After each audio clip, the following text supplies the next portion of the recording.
sektörü böyle ulaşamayınca vatandaş kendi imkanlarıyla bakıyor.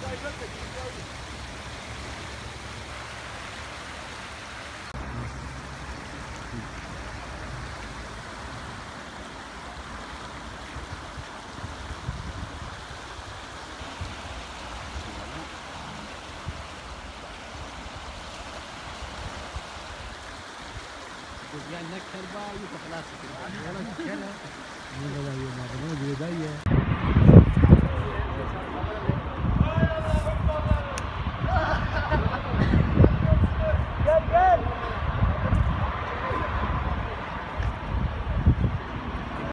Şu ışıklar yanmıyor mu bu taraftaki? Yakın şeyden şey olur diye. Doğru söylüyorsun.